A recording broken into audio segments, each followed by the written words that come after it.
एक गांव में एक किसान रहता था। उसका नाम किशोरलाल था, जो बहुत ही गरीब था। उसके पास जमीन का एक छोटा सा टुकड़ा था जिस पर वह खेती करता था। उसका गुजारा बहुत कठिन तरीकों से होता था। एक दिन गर्मी चरम सीमा पर थी, परंतु किसान हमेशा की तरह खेत में काम करने गया, क्योंकि वो अगर सब्जी का खेत नहीं करेगा तो उसको खाने का कुछ नहीं था। पसीने से लथपथ किसान बुआई के लिए खेत जोत रहा था। इसी बीच खेत में खुदाई करते समय जमीन से एक बड़ा सा लकड़ी का बक्सा मिला। वो बक्से को देखकर हैरान हो गया था। किसान ने सावधानी से बक्से को निकाला। पहले तो उसके समझ में नहीं आया कि बक्से का क्या करें। किशोरलाल ने उसे बक्से को साफ करके जो रोटियां वह घर से लाया था वह बक्से के अंदर रख दी और अपने काम में लग गया। दोपहर को जब वह खाने के लिए रोटियां निकलने के लिए बक्से के पास गया तो हैरान रह गया। उसमें रोटियां भरी हुई थी। तब किसान को पता चला कि वह जादुई बक्सा था। उसमें जो भी चीज डालो उसका 80 गुना होकर बाहर आता।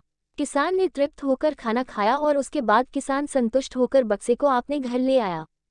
बक्सा मिलने के बाद किसान बहुत खुश था। उसे लगा कि उसके सब दुख अब दूर होंगे। उसे लगा अब किसी चीज की या खाने पीने की चीज की कमी नहीं होगी। वो लालची नहीं बल्कि धैर्यवान व्यक्ति था। उसने बक्से का दुरुपयोग नहीं किया। उसे जब भी किसी चीज की जरूरत होती तो बक्से से तुरंत प्राप्त कर लेता था। कुछ समय गुजरने के साथ साथ उसके बक्से के बारे में गांव के जमींदार को पता चल गया। जमींदार बेहद लालची था और उसे लगा कि ऐसी ही जादुई चीज पर तो उसका अधिकार होना चाहिए। उसके आदेश पर जमींदार के लोगों ने किसान को पकड़कर उसके पास ले आए। उसने किसान को धमका कर कहा, बक्सा जिस भूमि से मिला है वह जमीन उसकी जमींदारी में आती है, इसलिए उस बक्से पर उसका अधिकार बनता है। किसान बोला, ये ठीक है हुजूर कि यह भूमि आपकी जमींदारी पर आती है, पर बक्सा जिस खेत से निकला है उस पर मैं खेती करता हूँ, अतः इस बक्से पर मेरा अधिकार बनता है। किसान गिड़गिड़ाया, लेकिन जमींदार ने बहुत धमकाया और किसान का बक्सा उसे छीन लिया। बक्सा पाकर जमींदार बहुत खुश हुआ, मगर किसान का रो रो कर बुरा हाल था। जमींदार अब जो चाहता बक्से में डालता और कई गुना पाकर खुश हो जाता है।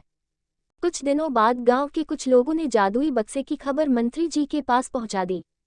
पहले तो उसे विश्वास नहीं हुआ, फिर उसने अपने विश्वस्त सेवक को बक्से की सच्चाई परखने के लिए भेजा।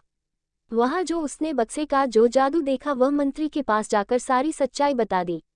मंत्री ने जमींदार को बुलाया, फिर उसे डराते हुए कहा, हमें पता चला है कि तुम्हारे पास एक जादुई बक्सा है, उसे तुरंत हमारे हवाले कर दो। जादुई बक्से को हाथ से निकलते हुए देखकर जमींदार घबराने लगा और उसकी हालात खराब होने लगी। उसने मंत्री जी से बहुत विनती की, पर मंत्री नहीं माना। अब बक्सा पाकर मंत्री भी मतवाला हो गया था और विरोधियों को यह अच्छा मौका मिल गया। उन्होंने बक्से के साथ साथ मंत्री के निकम्मेपन की खबर भी राजा तक पहुंचा दी। बक्से की बात सुनकर राजा अपने सेनापति के साथ मंत्री के घर जा पहुंचा। उसने कहा, देश की सारी जमीन राजा की होती है, इसलिए जादुई बक्से पर भी उसी का हक है। मंत्री ने अपने सलामती के लिए बिना देरी किए बक्सा राजा को दे दिया। जादुई बक्से को पाकर राजा खुश हो गया। सबसे पहले राजा ने जादुई बक्से की मदद से अपनी खजाने की वृद्धि की, फिर राजा को उस बक्से की सुरक्षा को लेकर चिंता हुई। राजा को डर था कि ये बक्सा किसी दूसरे के हाथ न लगे। राजा हर कीमत पर उस बक्से को अपने साथ रखना चाहता था। फिर कुछ दिनों बाद राजा ने सोचा कि इसका रहस्य जानना चाहिए कि आखिर इस बक्से में है क्या। फिर एक दिन राजा बक्से के अंदर प्रवेश कर बैठा। जब बाहर निकला तो उसके पीछे पीछे 80 राजा बाहर निकले। उसके बाद असली राजा का कुछ पता नहीं चलता था और वो सब राज सिंहासन में कब्जा करने के लिए एक दूसरे से हर रोज लड़ने लगे।